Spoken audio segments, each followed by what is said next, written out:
Yo, we are back.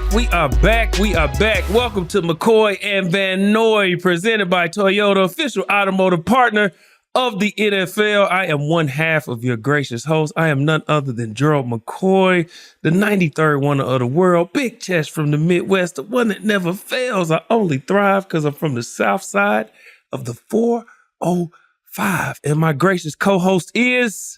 Kyle Van Noy, your boy with the broken face, but I'm still getting after it on the QBs, on the field with the Baltimore Ravens, and I am a two-time Super Bowl champ. I am ready to go today. I'm ready to talk shop with you, G. I'm ready to go. How you doing? I'm great, man. I'm great. We got a lot to talk about. It was a lot that went down this past week. Some stuff that happened yesterday. We got to get into it. But first, let's talk about this game last night, man. That was a thriller. Kirk Cousins, primetime Kirk, 70-yard drive to win the game. I think you said he wasn't going to win, right? I said he wasn't going to win. And I said they was going to win. I know. You was right. I didn't think they was going to win, but Kirk, man, they had a 0.7 chance to win with the time they had and the situation they was in, but Kirk pulled it off. Jalen got a chance. He got the ball back. But you know what? You should have been right. There was a big play in there where there was a drop, right? Yeah. Saquon dropped the ball. But here, to me, the turning point was in the first quarter. Killer, you've won Super Bowls. I haven't. But you can tell me. It's 4th and 4. You're on the 20 whatever-ish line. Just take the points. Thank you, Killer. Take the points. I'm not the champion. Killer's the champion. He said take the points. I like taking the points. I say take the points. You know why? You take the points, then you lost 22-21. And it's early, too, it's right? Early. Take the points. It's early. Just take them. All right, let's get into it, though. To that point, question about this game and other games. Is this analytics thing becoming an issue in the NFL where coaches are no longer coaching? They're depending on what the analytics say, what some computer is sitting here telling them. In this situation with this chance I love of that you brought this up. I hate love this. The analytics, man. Just coach the game. Them too.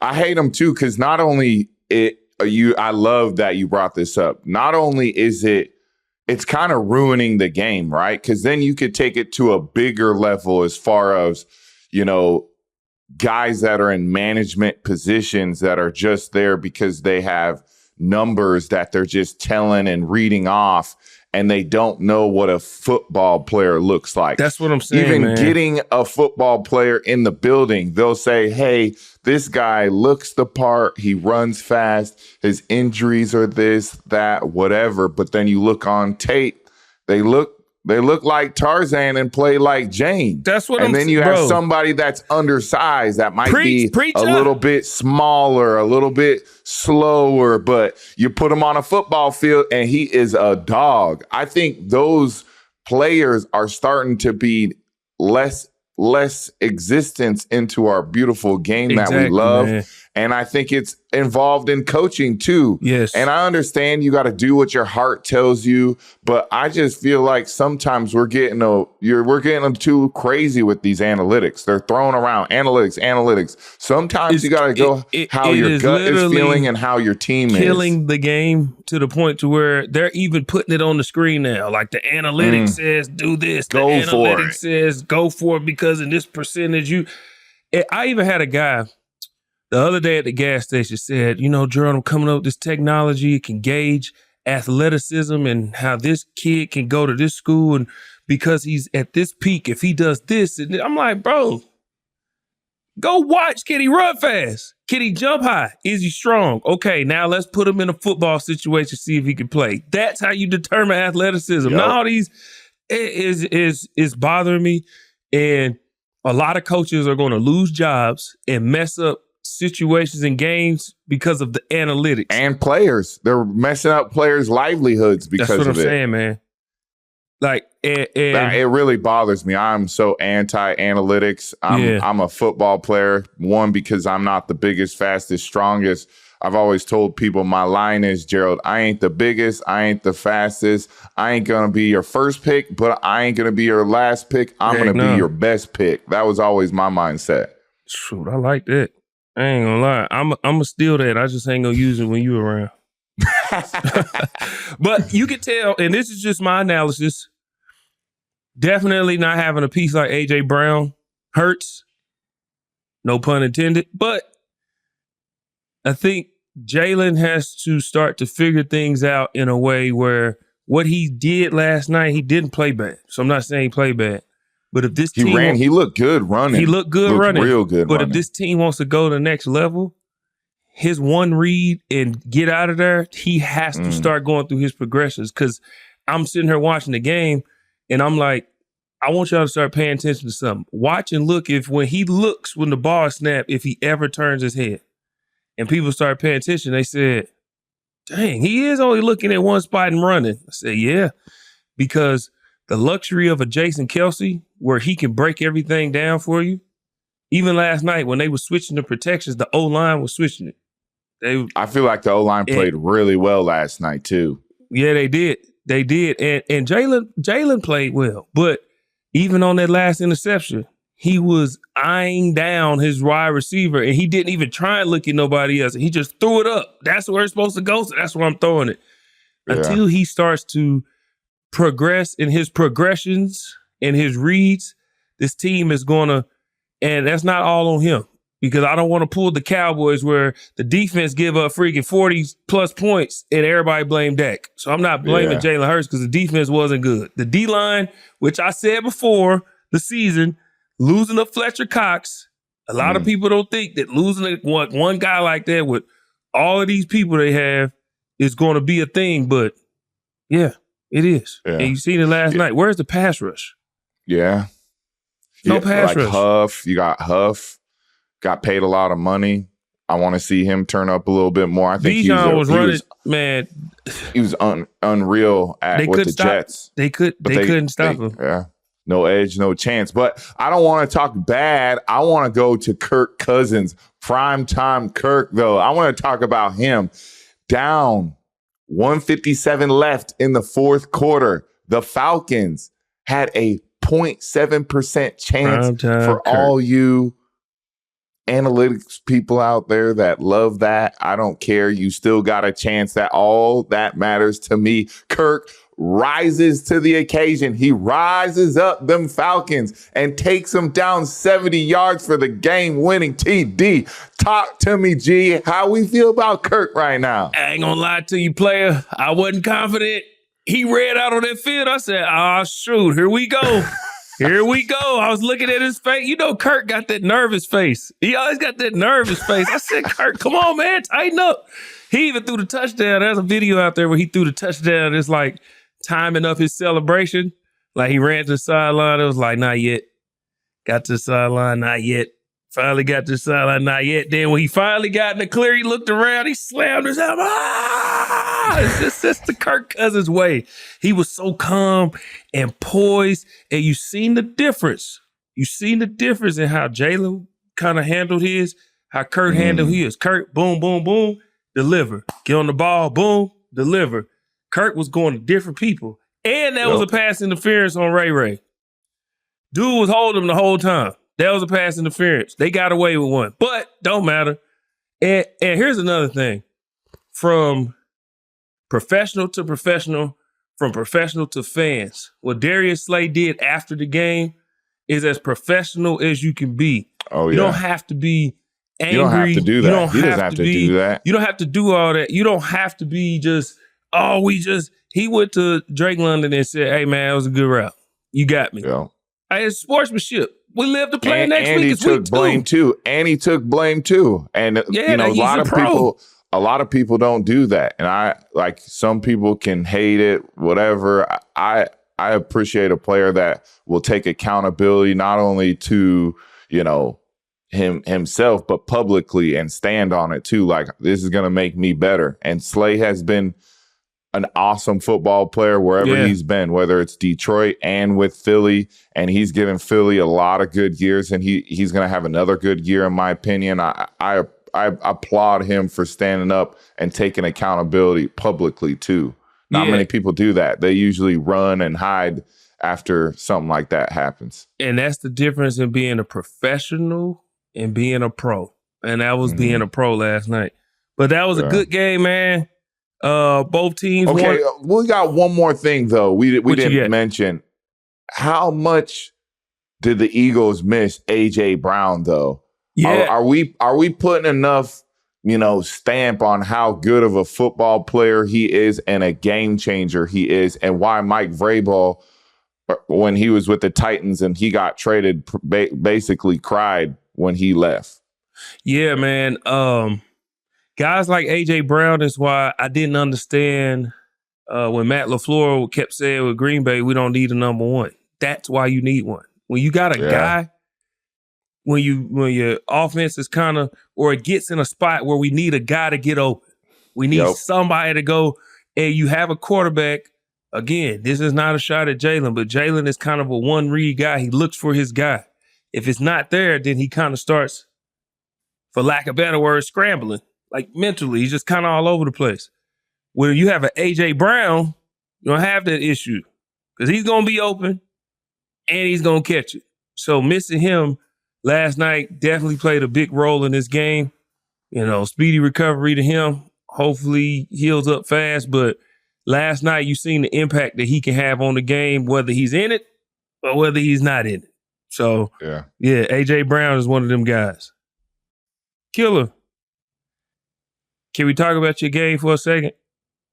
Just for a second. All right. We can talk about it. Just for a second. First off, flowers to you, man. I've been there before where the game don't go quite as planned, but you still had two of them things. That boy had a two-piece on the day. And for all y'all that was talking about this, whatever, my dog had half an eye. He had half an eye, and he came out with a two-piece. He was like eye squared. That boy came out, that boy had that two-piece on him. But the game didn't go as planned as far as the dub. Talk a little bit about the game. Gee, when they mentioned me coming out, when they were introducing my name for the defense, because the defense was up, I came out like this. That's what I'm talking about. Heck yeah. Can't see. Yeah. Will you get introduced? Do you come out with no helmet? Some people come out with a helmet, some people don't. I did helmet. I like no helmet. You got to see who I am, because some fans, they only see you with the helmet on. So I like people to see my beautiful face. I didn't get introduced to the helmet either. Yeah. Yeah, I like that. But the game, it's really frustrating losing. I hate losing. I am a poor loser. I don't care. I wear it on my shoulder if I'm a loser. Props to the Raiders, Max Crosby. It also stinks when the two guys you don't want to win the game, which was Max Crosby and Devontae Adams. And that's disappointing. And we just got to rally. We just got to get better. We got to execute better. I mean, something that jumped off the screen to me was the 11 penalties for 109 yards. We just got to clean that up. That's terrible. Now, some you could say, like that face mask with face mask called to me was wild when Matabike grabbed them by the front of the shoulder pads. But hey, you just got to keep battling, right? That happens to everybody. It's just how you respond, and we didn't get it done. And we're 0-2, and we're in a hole, and we just got to turn up the urgency. Yeah, I played pretty good. I could have had a couple more plays, could have had another sack, and you just want to make all your ops that you get count. And for me, just got to rally the troops again, go down to Dallas. Dallas is a good football team, especially at home. I think they had an anomaly last week against the Saints. And it's going to be a really good game, and it's going to come down to the wire. And we just have to execute. Offensively, they need to keep grinding it out, doing their thing, and hopefully eventually it'll break. We got a tough schedule, and we got to figure it out fast before it gets ugly. Yeah. What are your thoughts? I know you watched a little bit of the game. I did. My quick analysis is just finishing. You know, you guys, you finished 10 with 9 minutes, bro. Oh my gosh. Y'all fought and rallied back in week 1. So I feel like y'all finished better in week 1, but I think kind of y'all's Achilles heel, honestly, over the last year has been just finishing our games. You guys got to find a way to put people away. And for us, when I played, we didn't have that issue because we was always trying to come back. So I didn't even know, like, shoot, we wasn't never ahead like that. But what I do notice from playing the game so long and analyzing the game, it's a sign of how good your team is when you're beating people the whole freaking game. You just got to close it out. So you guys are right there. You change a couple things, and I mean, beating y'all gonna be very difficult because y'all be on people's neck. Y'all have every bit of everything necessary. And that last play, I ain't gonna lie, man. I think Lamar might have could have scored. One little extra and a little clip. He might have could have.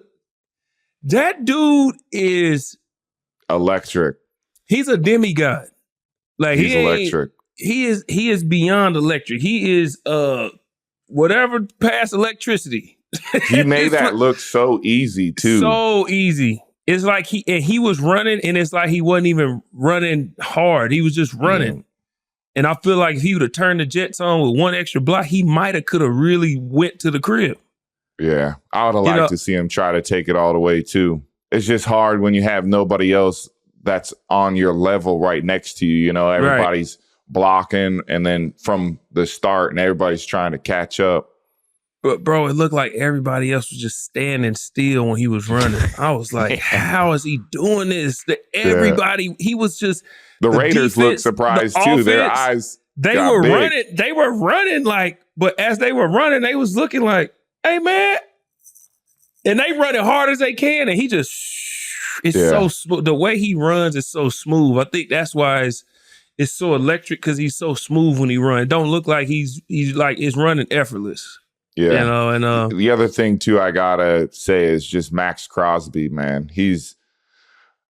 I think his nickname might be the Condor. I don't know what it is, but Buddy is a problem. They pissed him off. Yeah, just the way he plays, and the Chargers pissed him off. I'm telling you, listen, this is my boy, and we had a little conversation.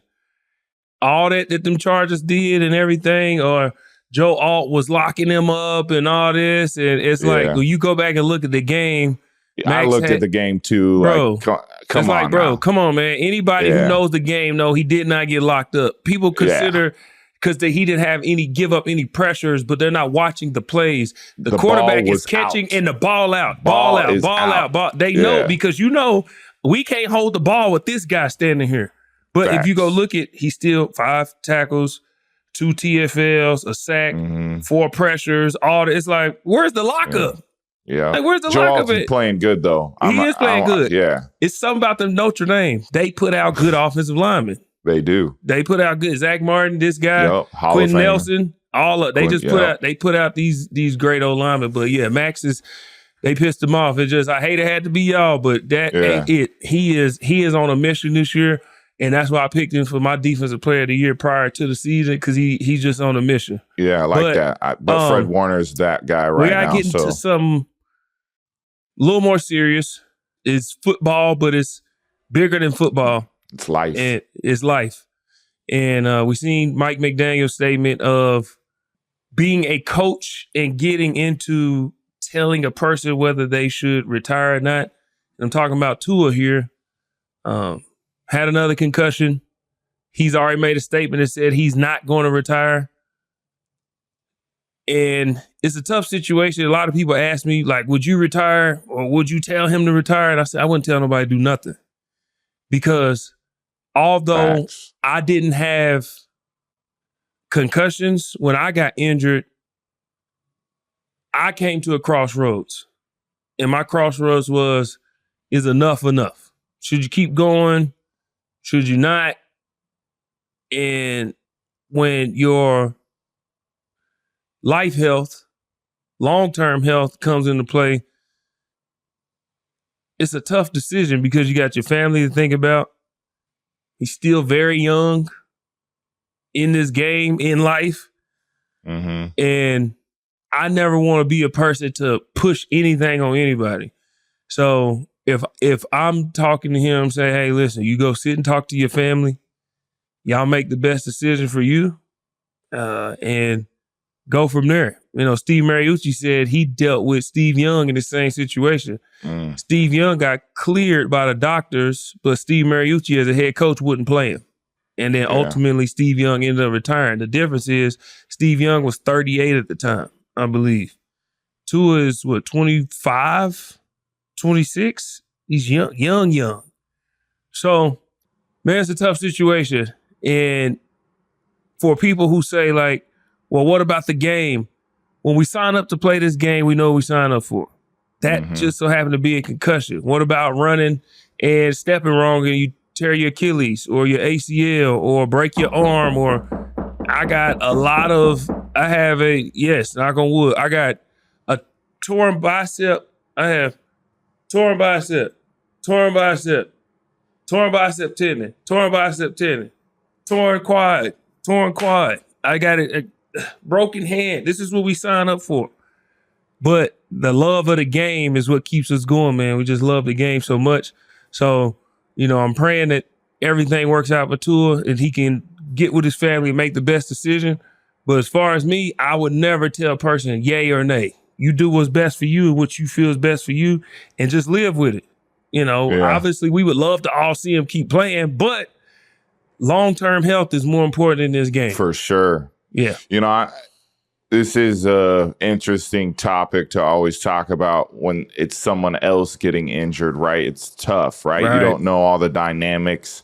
I know Tua personally. I shot him a text a couple days after it happened. Just wanted to, you know, reach out and tell him that I loved him because I do. He's such a good person. As you saw Josh Allen, you know, playing against him, the words that he said to the media after is like, if people knew the person of Tua, it would, you know, your heart would even go a little bit, you know, more just because of how great of a person he is. Tua is the best human.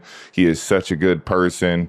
I really love that kid, man. I had him his rookie year when he was a baby, when he was 20 or 21. So just to see him and his maturity grow and have a family now, it's awesome. Super proud of him. And I just hope he makes the right decision for himself and his family. I know his family's probably like, you know, I don't know, you know. And I always say, too, he got paid now. So he's got that security to, I think, have a easier decision of if he wants to keep going.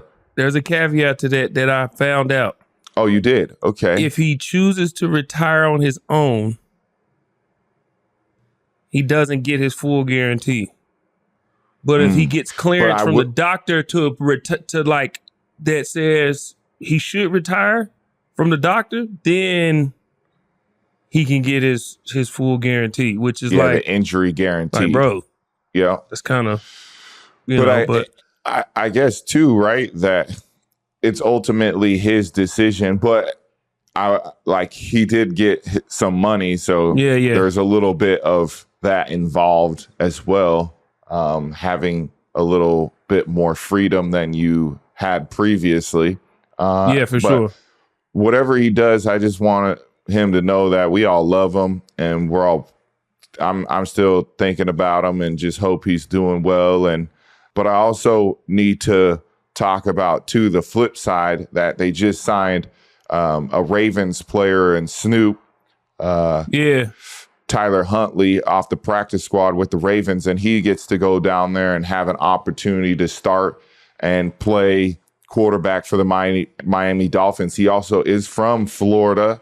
Nice. I also claim that I'm from Florida as long as Lamar. We're all from Broward County. That's my running joke with my Florida boys because I've had so many Florida teammates. I'm from Broward too. But I'm excited for his opportunity. Obviously sucks for Tua, but put that aside, Tyler Huntley gets an opportunity to go down and potentially start and lead a NFL team. Well-deserved. Love Snoop. I hope he balls out down there. Yeah, me too. And last thing on this, and this is serious, fans, whoever's out there talking or whatever, if you've never seen the aftermath of a concussion, been in a locker room after somebody has had one, seen their behavior after somebody has had one, you don't understand the severity of what this is actually doing to people's brains. Stop bringing up CTE. Stop making jokes. Stop all the nonsense, because it's not a game. I had a teammate one time that scared me so bad with a reaction from a concussion. I thought one of his family members had died, but he was having a panic attack because of what the concussion does to you. And it was something that I've only seen from a person who has lost a family member or something of that magnitude. And it was due to a concussion. So all the jokes and all the whatever fans or people like to do, I'm asking you to stop it, because if you've never seen it, you don't understand the severity of the situation. And it's not a game. It's nothing to play with, and the long-term effects on what it can do to a person. So that's my last thing on that. And segueing into long-term effects, prior to the season, we talked about Bryce Young getting more reps, getting an opportunity. The only way to get better at the game is to play in the preseason. Didn't play in the preseason. Well, he played in the third game, but opening day didn't go well. Week 2 didn't go well. And after 2 weeks into his second year, he gets benched. Carolina Panthers. The heck are y'all doing, man? Like, y'all. I think it goes back to last year.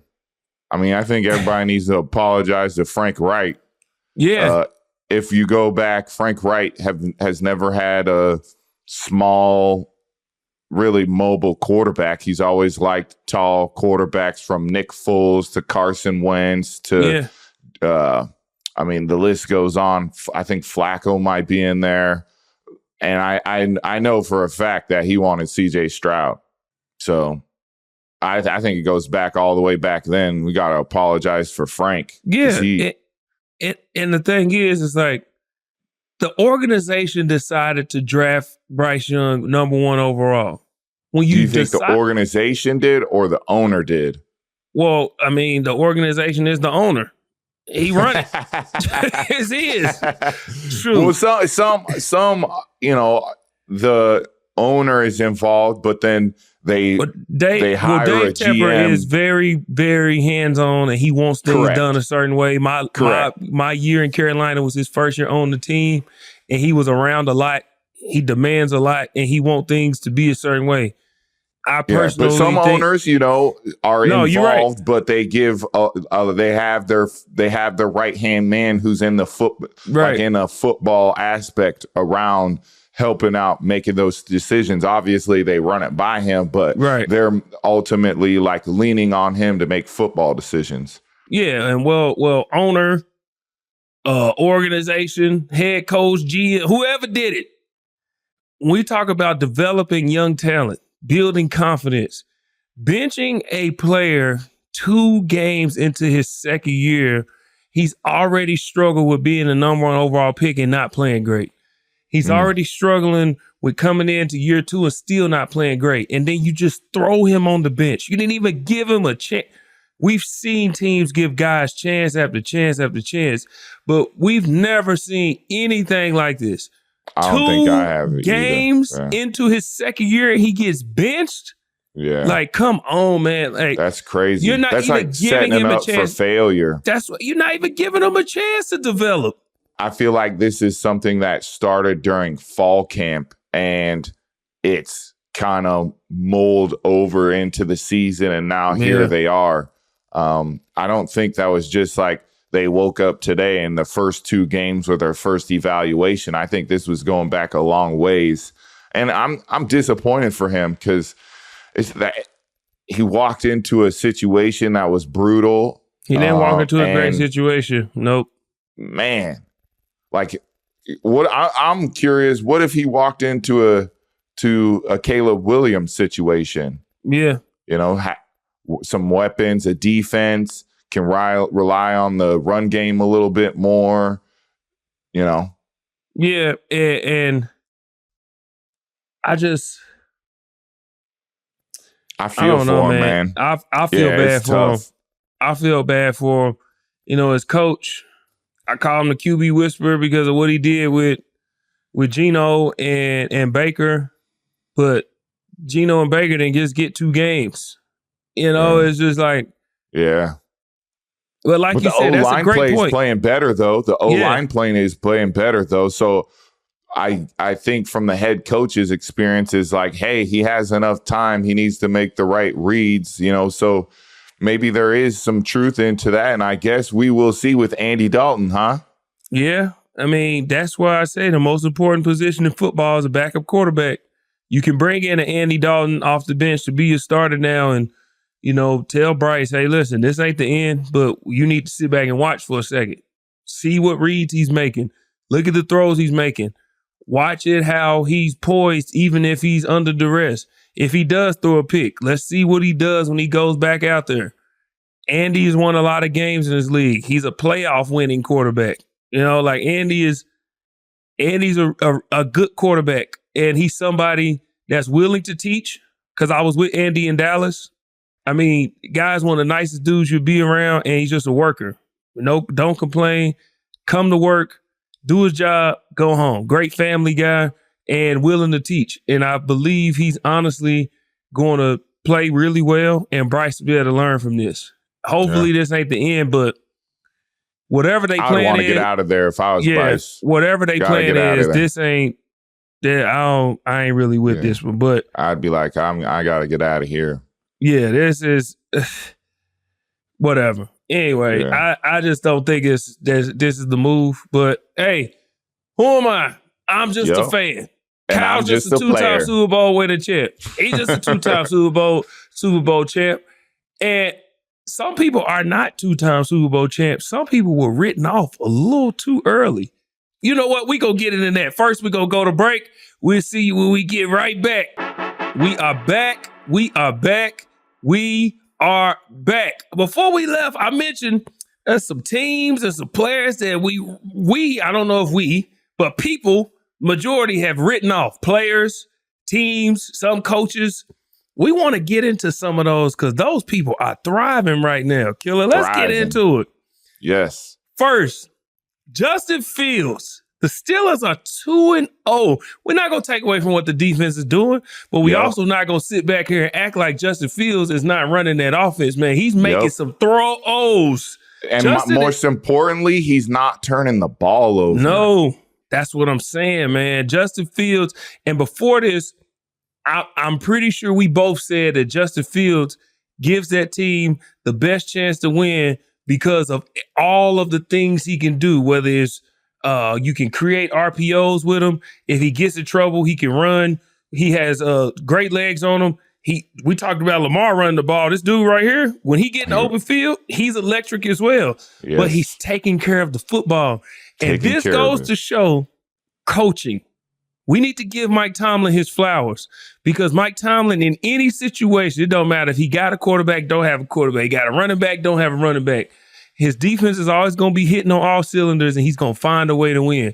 Coaching matters in these situations, and this is what I'm saying back to Bryce Young. I bet you he ain't an analytics guy. No, he's not. He's coaching the freaking football game. Thank you. Killer. And coaching matters, man. You got to take time with these guys and develop them. Tom Brady had a great clip where he talked about when he was coming up, they had college programs. Yep, pro style Michigan. And now they have college teams. You bring a guy in, and if that don't fit, he go to this, he go to that program, and he go to that program, then he get to the league. It's like play right away. And it's like he didn't develop. And teams are so scared to let people develop. It's like if you don't win right now, then it ain't man.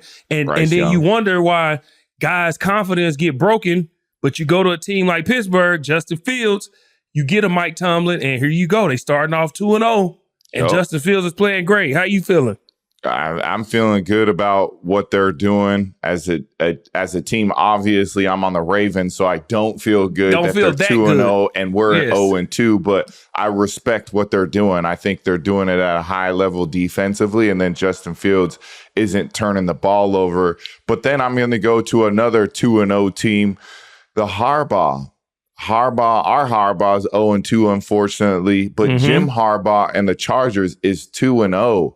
They are running the football. J.K. Dobbins, after his injury-riddled career, has revived with the Chargers. He is thriving. He is looking good. He is toting that thing, and that defense is playing sharp. They're looking like a Harbaugh team already. They are playing good football, 2-0. They smacked up your Panthers last week, which I don't know if it's like crazy to say, but they also smacked up the Raiders on the run in the week 1. So they've looked really good running the football. Justin Herbert, he's played well enough. I obviously love to see Justin Herbert throwing the ball around, getting more involved, but that's not the Harbaugh way. So we will see going forward how that goes. But so far, they look good being 2-0. Yeah, they do look good being 2-0, and this is not a shot. But the Raiders win before was kind of like, they ain't really. But then they come up and play a great team, which I believe y'all are. You're just 0-2, just not the end of the world. I believe y'all are a great team, and y'all are even better at home.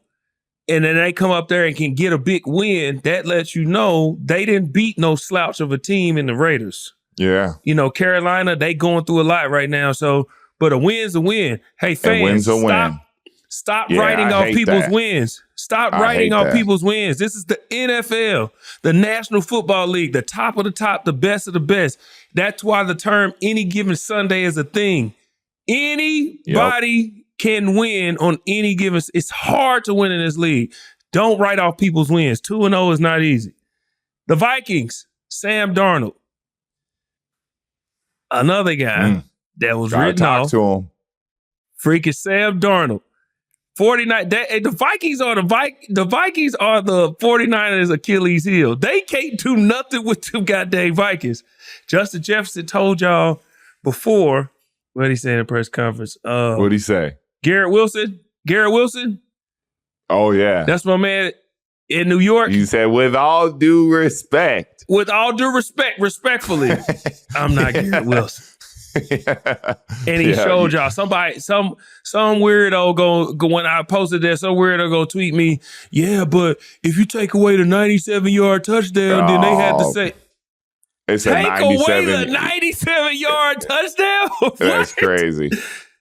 See, this is the thing about knowing football. Running backs. If you go look at running backs, it's rare that you see running back 15-yard, 12-yard. This. No, they getting 3, getting 4, might get 5, might get a 10. And then all of a sudden, boom, they got a 40-yarder. And there you go.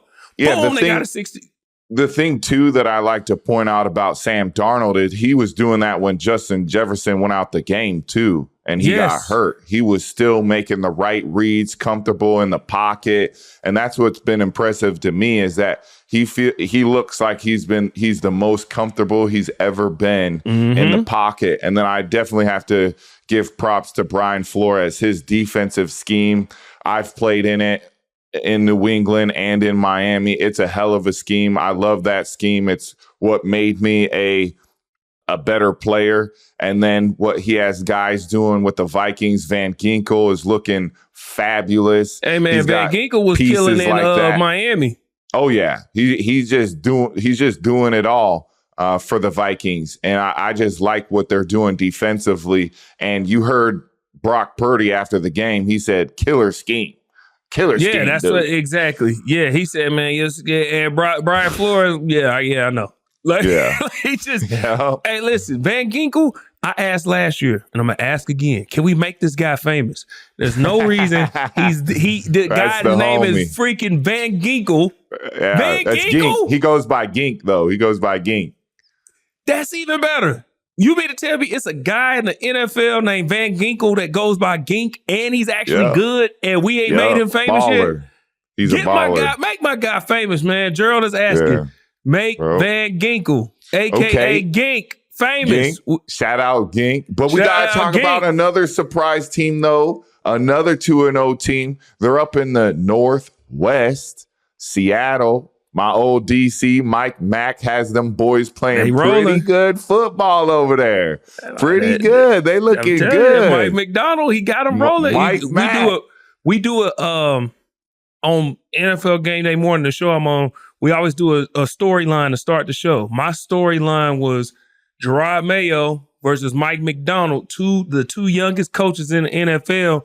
Who's going to keep the momentum going? I don't know if anybody was watching that game. That was a good game, man. It went to overtime, and they had to win on a field goal. I'm excited to see what both of those coaches do moving forward. But Seattle's the 2-0 team, so we got to talk about them, man.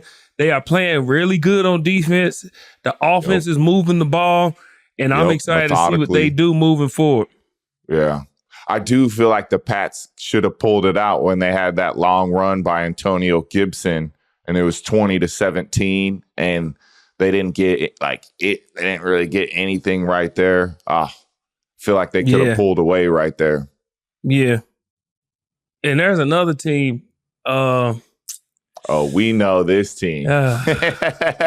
Somebody knows this team, right? Been talking about them since day one. There's another team. I just, I'm not going to act like I'm surprised. Hey, guess what? You know what? We're not even going to talk about the Buccaneers. Why would I bring them up? They're just 2-0. They went up to Detroit, which I told y'all, Lions. I told Detroit. Did not look. Hey, look at me. Yeah, you did. Hey, look at me. I told you so. That's I told you so. I told you so. I told y'all we was coming.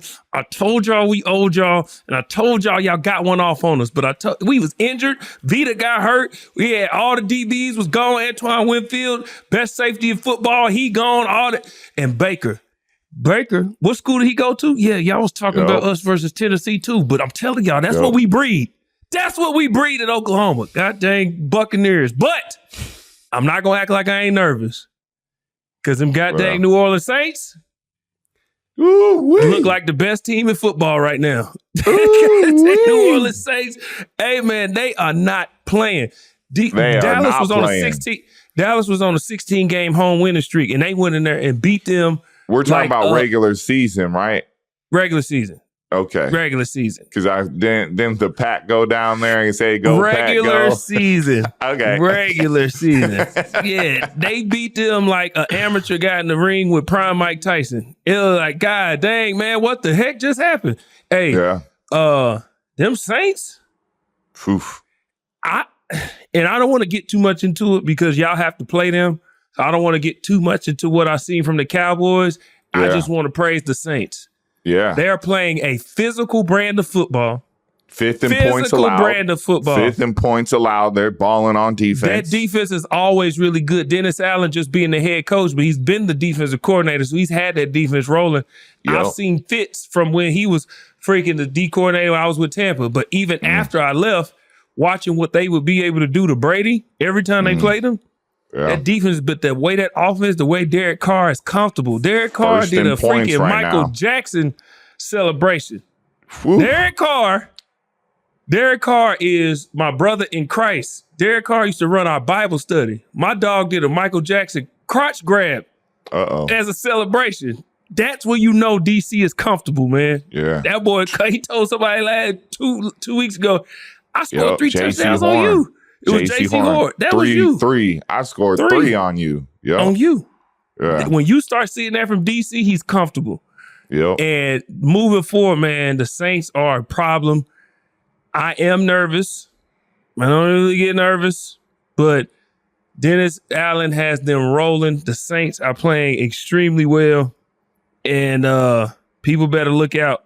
Yep. Better look out for the freaking Saints. But those are some of the teams and players that have been written off a little too early and have started off the season extremely hot. Killer, what we got next?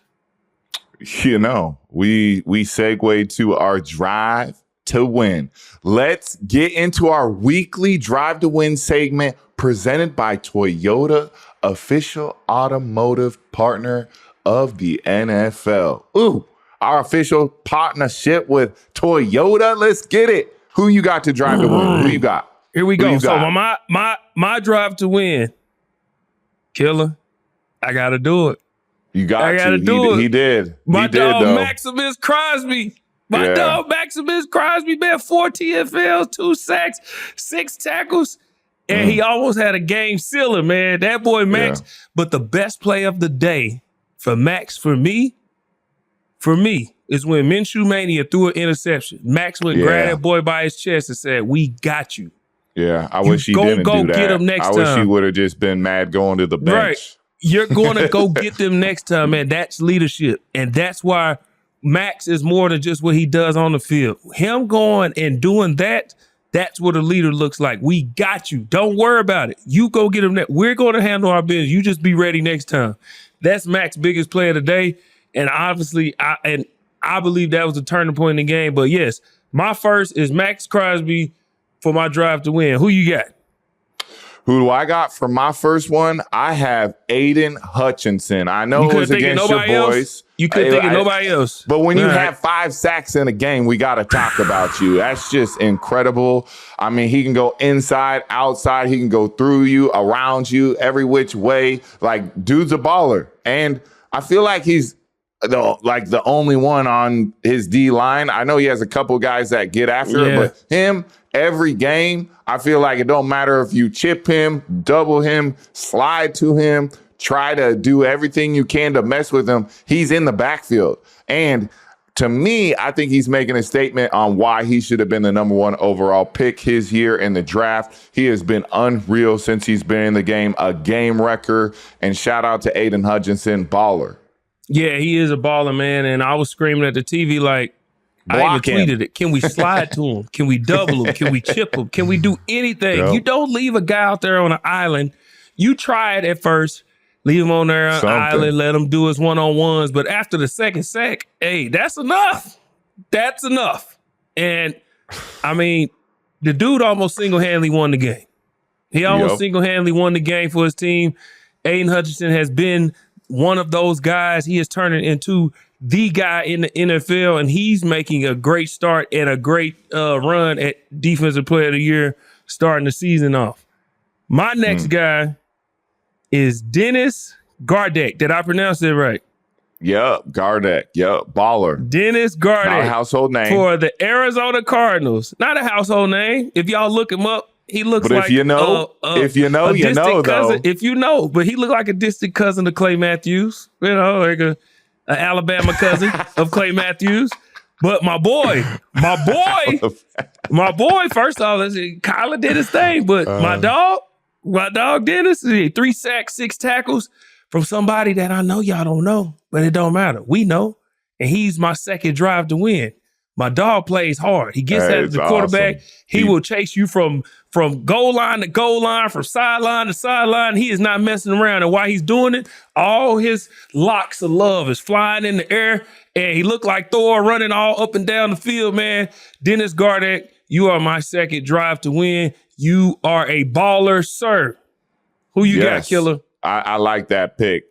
DG's a baller. I love his sack dances. They're a little wild and crazy, and I just love how he plays. He plays hard, and he's athletic. He can bend the corner. Just a phenomenal player down there in Arizona. But my second pick for the drive to win, my second pick is I'm going with Josh Jacobs. I'm going with Josh Jacobs because everybody knew they were running the ball. The Colts knew they were running the ball. The Packers knew they were running the ball, and he did his thing. 32 carries for 151 yards. Woo! Like, you are the bell cow. Everybody knew in the stadium you were getting the ball almost every play, and you put the team on your back. You made it easier for Malik Willis to get going. And I was just impressed with that because it's hard when everybody knows you're going to run the ball and they can't stop you. Like, that, you just a dog for that. And so that's why he's my player for the drive to win.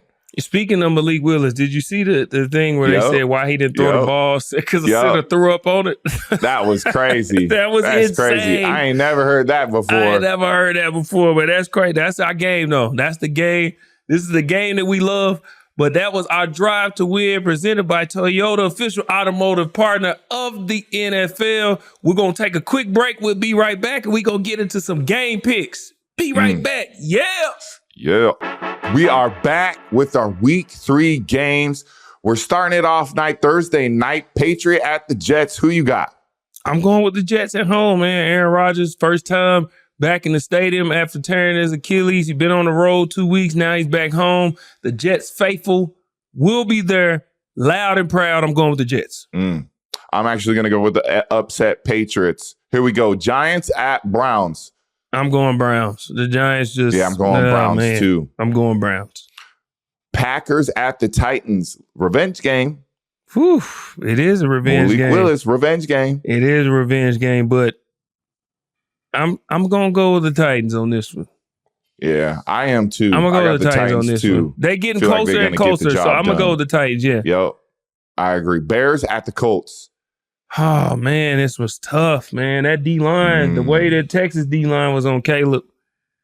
Whew. I might have to go with the Colts on this one, man. All right, I got the Bears. Yeah, I thought about it, but I just feel like hurt, I think. I got the Bears. That D-line just, it scares me.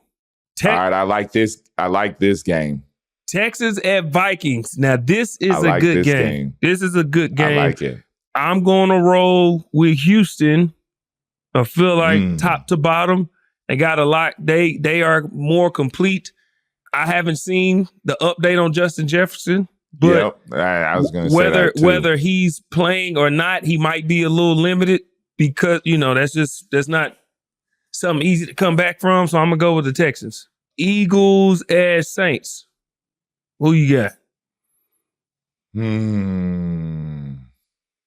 I'm going to go with the Saints, bro. Yeah, I'm going with the Saints too. They rolling right now. And for me, if I'm looking at what I seen last night. And a short week for the Eagles. Tough. Oh, yeah. And if I'm looking at what I seen last night with how Jalen's making one read and then kind of going, Dennis Allen is going to eat that alive. They going to eat that alive. They going to throw a lot of different things at him. And this is a good matchup. This next one's a good matchup too. Chargers at the Steelers. Ooh. I'm going to go with the Steelers at home. All right, I'm going to take the Chargers because the Chargers have been chilling in Charlotte, getting ready. They're getting on that East Coast time. I think they'll be ready to go. Broncos at the Bucks. Uh-oh. Man, I got the Bucks, G. Yeah, I just like getting a rise out of you. I got the Bucks. Panthers at the Raiders. I'll take the Raiders. Yeah, Dolphins at the Seahawks. Seahawks. Ravens at the Cowboys. 2 desperate teams that need a win. We need to win. Y'all need to win. Gosh. Hey, come y'all on, need man. to win. Y'all need to win, and I actually have y'all winning. Okay. The Ravens come in. I'll take and us. beat the Come Cowboys. on, please. Yes. 1-2 sounds way better than 0-3. Niners at the Rams. Rams are struggling. They 2 best receivers is down. They got so many injuries on the O-line. I'm going Niners. Yeah, I'm going Niners too, even though they're banged up too. No Debo and the Great White Hope, but I just still got the Niners. Here we go. Lions at the Cardinals. I love this game. This might be the game of the week for me that I am tuned in after my game, obviously. Like, you gotta give props to Kyler Murray right now. Buddy is looking cold. He's like, y'all didn't say nothing about me. Season, don't sleep on the Cardinals. And Kyler was upset with me. Quiet. Kyler was upset with me. I'm sorry because I picked Buffalo. He said, "Nah, G, we let them off the hook." And y'all did. Y'all were rolling. And I got the Cardinals at home versus the Lions. The Lions are scrambling right now. They kind of all over the place. I'm going with the Cardinals, man. I'm going with the Cardinals. Okay, I'm going to go with the Lions on this because you're going with the Cardinals. Okay. I just feel like they're going to get the run game going a little bit and the play action. I feel like that's what helped the Buffalo get over the hump on the Cardinals. And I feel like Jared Goff's going to get in the rhythm in this game. It wasn't the fact that Josh Allen is just that guy. Yeah, I mean, he is, yes, but I'm just trying to boost up the Lions a little bit. I'm just trying to get the Lions going because I'm picking the Lions. All right, Chiefs and the Falcons. Sunday night, going to be a good game. Chiefs. NATL. Chiefs. Ooh, yeah. I'll go with the Falcons. Why not? Why not? Jaguars at the Bills. I'm going with the upset, man. The Jags got to get one, man. Y'all got to get one. I said it. Ah, wow. I'm going to go Buffalo. Y'all got to get one. At the crib Monday night. They're going to be breaking tables all day, Sunday and Monday. I got Buffalo, Bills Mafia. Wow. And Jags going to be breaking hearts. Jags, come in and get that upset. Commanders at the Bengals the last Monday night on a doubleheader. Who you got? I'm going Bengals at home, man. The Commanders played well enough to beat the Giants. Yes, they did. But the Bengals really should have beat the Chiefs. And now they're at home. They've been on the road twice. First home game, I'm going Cincinnati. I got Cincy too. All right. Those are our picks for week 3. This is the worst part of the show every time, but this is the closing. This is the ending. But before we go, we want to hear from you. We need video calls. We need you to share, like, and subscribe. We want voice messages. We want comments, good, bad, or indifferent. We want to hear from you. Want to hear it. Yep. We definitely want to hear from y'all. You guys are the reason we continue to love this game and be involved with this game because we love interacting with our fans. So just subscribe to us when you get a chance. Follow us when you get a chance. Rate us, please, good or bad. And watch us on YouTube, please. And spread the word to your mom, your brother, your sister, your auntie, your granny, everybody in between, because we want to hear from you. And we also have to shout out our guys. Thanks to Brett, John, and Addie behind the scenes who do it for us that y'all don't see. They do a great job. Appreciate y'all, boys. And back next week, back next Tuesday. Thanks for watching. We love you. Here we go. Peace out. Peace and love.